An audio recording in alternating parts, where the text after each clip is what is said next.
Okay, let's start. So, a few years ago, everyone thought the companies that would dominate AI would simply be the ones building the smartest models. Bigger models, more parameters, more compute. But I think that view is already becoming outdated because AI is quietly splitting into three completely different layers, and most people are obsessing over the wrong one.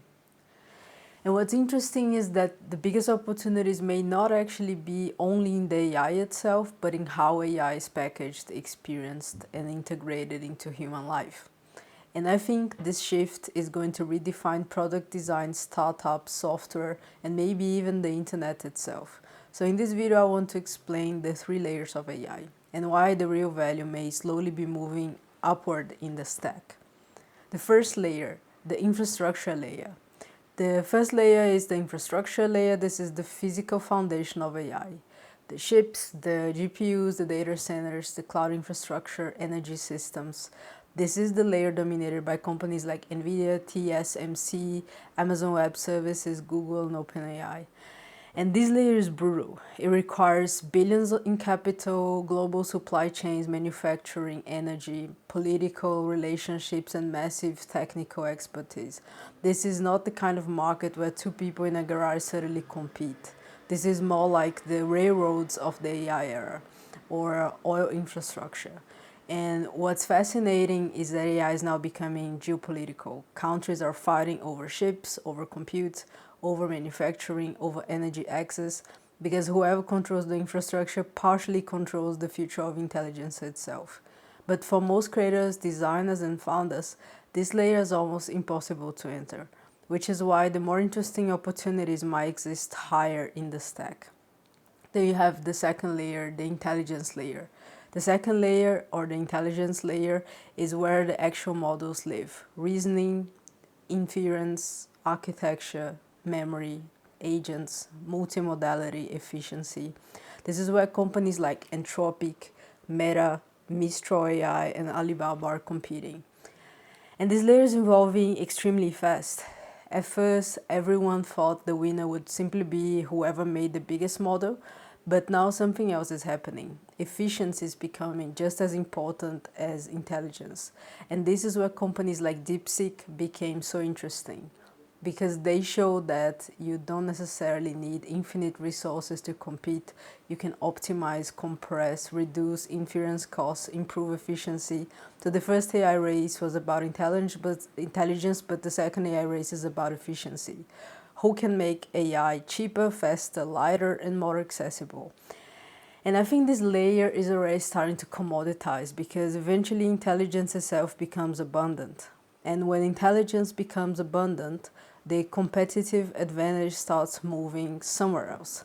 And now we come to the third party experience layer. And this is the layer I think is most important for us, the experience layer.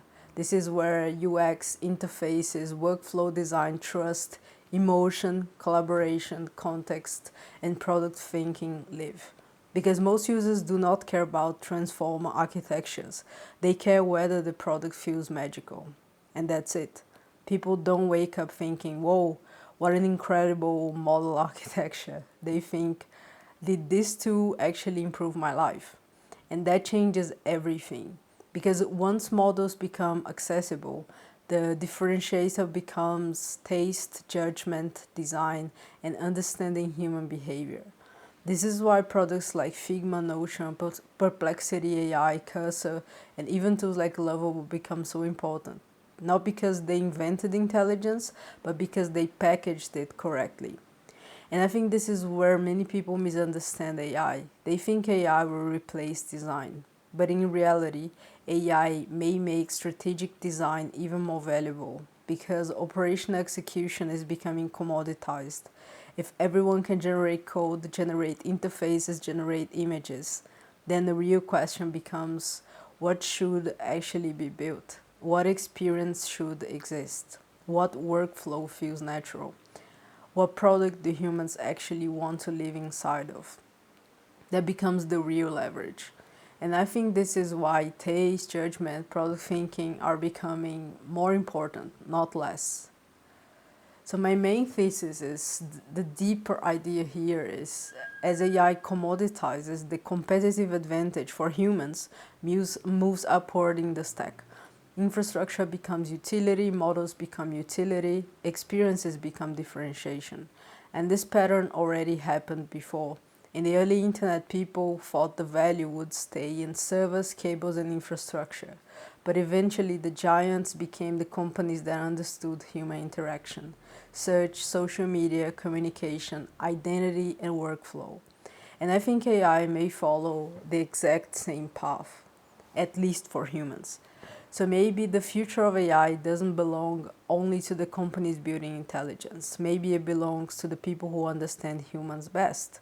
Because eventually, intelligence becomes abundant, but taste doesn't, judgment doesn't, product vision doesn't. And the question will no longer be, can you build AI? The question will become, can you build experiences humans actually want to live inside of? And honestly, that may be the real race for us.